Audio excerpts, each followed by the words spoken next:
ప్రపంచం మరో మహాయుద్ధం అంచున నిలబడిందా అంటే అవుననే చెప్పాలండి. మిడిల్ ఈస్ట్లో మంటలు రేగుతున్న తరుణంలో ప్రపంచ దేశాల కళ్ళన్నీ ఇప్పుడు ఒక నగరం వైపు తిరిగాయి. అదే సౌదీ అరేబియా రాజధాని రియాద్ అండి. అక్కడ జరిగిన ఒక అత్యవసర సమావేశం ఇప్పుడు సంచలనంగా మారింది. ఇరాన్ దాడుల నేపథ్యంలో అరబ్ మరియు ముస్లిం దేశాల విదేశాంగ మంత్రులంతా ఒకే వేదికపైకి వచ్చారు. అసలు ఈ రియాద్ సమావేశంలో ఏం జరిగింది? ఇరాన్కు ముస్లిం దేశాలు ఇచ్చిన అల్టిమేటం ఏంటి? సముద్ర గర్భ ఇంటర్నెట్ కేబుల్స్ కట్ అవుతాయన్న వార్తల్లో నిజం ఎంత? ఒకవేళ ఆ కేబుల్స్ కట్ చేస్తే ఏమవుతుందో మనం మొత్తం మాట్లాడుకుందామండి. ఈ మీటింగ్ 2026 మార్చి 18 మరియు 19వ తేదీలో జరిగింది. అసలు ఈ మీటింగ్ ఎందుకు జరిగిందంటే ఇరాన్ దేశం సౌదీ అరేబియా, యుఏఈ మరియు ఖతార్లలోని చమురు నిల్వ కేంద్రాలు, విమానాశ్రయాలు మరియు నీటి శుద్ధ ప్లాంట్లపై వరుసగా మిసైల్ డ్రోన్స్తో దాడి చేసింది. ఈ దాడుల వల్ల ఆయా దేశాలు భద్రతా ప్రమాదంలో పడ్డాయి. ఇరాన్ మరియు అమెరికా, ఇజ్రాయెల్ మధ్య జరుగుతున్న యుద్ధం వల్ల మిడిల్ ఈస్ట్ మొత్తం అస్థిరంగా మారిపోయిందండి. ఈ మంటలు మిగతా అరబ్ దేశాలకు వ్యాపించకుండా చూడడం, ప్రపంచానికి చమురు సరఫరా చేసే హార్ముజ్ జలసంధి మరియు ఇంటర్నెట్ అందించే సముద్ర గర్భ కేబుళ్లకు ఇరాన్ వల్ల ముప్పు పొంచి ఉందనే ఆందోళన. ఇరాన్ చేస్తున్న దాడులను ఉమ్మడిగా ఖండించడానికి మరియు అవసరమైతే ఆత్మరక్షణ కోసం ఎదురుదాడి చేయడానికి అరబ్ మరియు ముస్లిం దేశాలన్నీ ఒకే తాటిపైకి రావడానికి ఈ సమావేశం వేదిక అయిందండి. ఈ సమావేశానికి Qatar, Azerbaijan, Bahrain, Egypt, Jordan, Kuwait, Lebanon, Pakistan, Saudi Arabia, Syria, Turkey మరియు యునైటెడ్ అరబ్ ఎమిరేట్స్ దేశాల విదేశాంగ మంత్రులు హాజరయ్యారు. ఇరాన్ నుంచి ప్రత్యక్ష దాడులు, శిథిలాలు పడడం వల్ల కలిగే పరోక్ష ముప్పులు, తగ్గిపోతున్న ఇంధన సరఫరాలు లేదా యుద్ధం కొనసాగితే పొంచి ఉన్న సామూహిక స్థానభ్రంశం వంటి రూపాల్లో ఈ దేశాలన్నీ యుద్ధం వల్ల ప్రభావితమయ్యాయి. 2 రోజుల క్రితం యుద్ధం ప్రారంభమైన మొదటి రోజున ఇరాన్ సర్వోన్నత నాయకుడు ఖమేనీని ఇజ్రాయెల్ హత్య చేసినందుకు ప్రతీకారంగా మార్చి 2న హిజ్బుల్లా ఇజ్రాయెల్పై దాడులు ప్రారంభించినప్పటి నుంచి ముఖ్యంగా లెబనాన్ భారీ ప్రాణ నష్టాన్ని చవిచూసింది. 3 వారాల్లోపే ఇజ్రాయెల్ లెబనాన్లో జరిపిన దాడులలో కనీసం 968 మంది మరణించారు మరియు దక్షిణ లెబనాన్లో భూతల దండయాత్రను కూడా ప్రారంభించిందండి.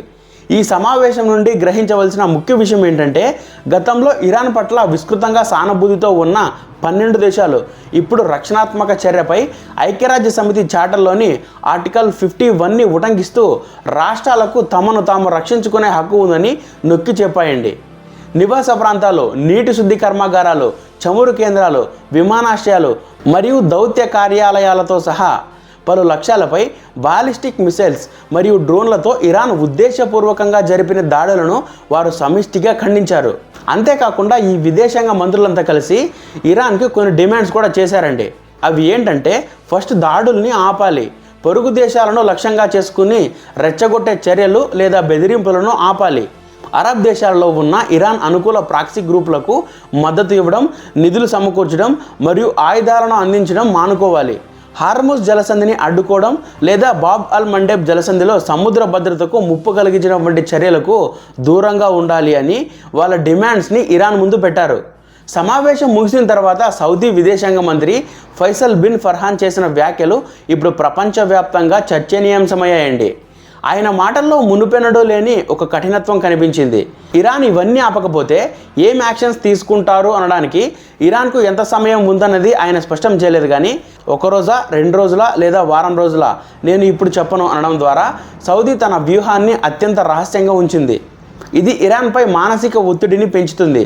మా దగ్గర అత్యంత గణనీయమైన సామర్థ్యాలు, నైపుణ్యాలు ఉన్నాయి అని చెప్పడం ద్వారా అవసరమైతే అత్యాధునిక ఆయుధాలతో విరుచుకుపడడానికి కూడా సౌదీ సిద్ధంగా ఉందనే సంకేతాన్ని పంపారు.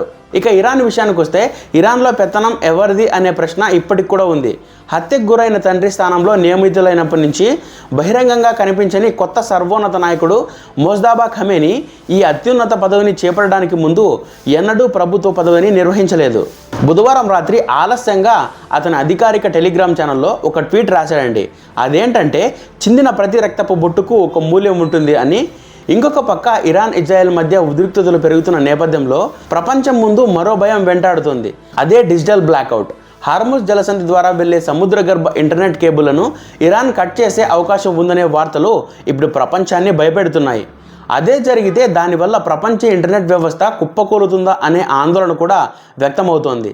ప్రపంచవ్యాప్తంగా జరిగే ఇంటర్నెట్ డేటా ట్రాఫిక్లో 95% పైగా సముద్ర కేబుల్ల ద్వారానే జరుగుతుందండి. ఇరాన్ మరియు దాని మద్దతుదారులైన హూతీలు ప్రభావం చూపగలిగే అత్యంత కీలకమైన సముద్ర గర్భ కేబుల్లు ప్రధానంగా హార్ముజ్ జలసంధి మరియు ఎర్ర సముద్రంలోని ఇరుకైన మార్గాల్లో ఉన్నాయండి. ఇవి ప్రపంచ ఇంటర్నెట్ ట్రాఫిక్లో దాదాపు 30% వరకు మోసుకెళ్తాయి. మొదటిది హార్ముజ్ జలసంధి. ఇది ఇరాన్ తీరానికి అత్యంత దగ్గరగా ఉండే ప్రాంతం. ఇక్కడ సముద్రం లోతు కేవలం 200 అడుగుల వరకే ఉండడం వల్ల కేబుల్లను దెబ్బతీయడం చాలా సులభం అండి. ఇక్కడ ఫాల్కన్, WAE-1, EPEZ మరియు టాటా డిసిఎన్ గల్ఫ్ అనే ముఖ్యమైన కేబుల్స్ ఉన్నాయండి. ఫిబ్రవరి 2024లో జరిగిన దాడుల వల్ల ఈ కేబుల్స్ ఇప్పటికే తెగిపోయాయి. హూతీల దాడులకు గురైన ఓడల లంగర్లు సముద్రం అడుగున లాగబడడం వల్ల ఇవి కట్ అయ్యాయి. 2025 చివరిలో జరిగిన కేబుల్ కట్స్ రిపేర్ చేయడానికి వెళ్ళిన నౌకలు ప్రస్తుతం ఇరాన్ మరియు అమెరికా, ఇజ్రాయెల్ మధ్య జరుగుతున్న యుద్ధం వల్ల తమ పనులను అనిశ్చిత కాలం పాటు నిలిపివేశాయి. ఇక రెండవది ఎర్ర సముద్రంలోని బాబ్ అల్ మందబ్ జలసంధి. ఇది యెమెన్ మరియు జిబౌటి మధ్య ఉండే ఒక ఇరుకైన మార్గం అండి. ఇక్కడ ఇరాన్ మద్దతు ఉన్న హూతీ తిరుగుబాటుదారుల ప్రభావం ఎక్కువగా ఉంటుంది. ఇక్కడ దాదాపు 17 నుంచి 20 కేబుల్లు ఉన్నాయి. వీటిలో CME-WE-4, CME-WE-5, IME-WE మరియు పీస్ కేబుల్ అనేవి అత్యంత ప్రధానమైనవి. ఇప్పటికే కొన్ని కేబుల్లు జెడ్డా తీరంలో దెబ్బతిన్నాయి, కానీ యుద్ధం కారణంగా వాటిని రిపేర్ చేయడం సాధ్యం కాలేదండి. ఇరాన్ వద్ద కేబుల్స్ని కట్ చేసే సాంకేతికత, సామర్థ్యం ఉన్నాయి. ఇరాన్ నౌకాదళం వద్ద ఉన్న చిన్నపాటి జలాంతర్గాములు, డైవర్ల సహాయంతో సముద్రపు అడుగున ఉండే ఈ ఫైబర్ ఆప్టిక్ కేబుల్ను కత్తిరించే అవకాశం ఉంది. కేబుల్ ఉండే ప్రాంతాల్లో భారీ లంగర్లను వదలడం ద్వారా లేదా ప్రత్యేకమైన కటింగ్ పరికరాలను ఉపయోగించి కేబుల్లను తెంచడం సాధ్యమే అనే భయం వెంటాడుతుంది. చూడాలండి ఏం జరుగుతుందో.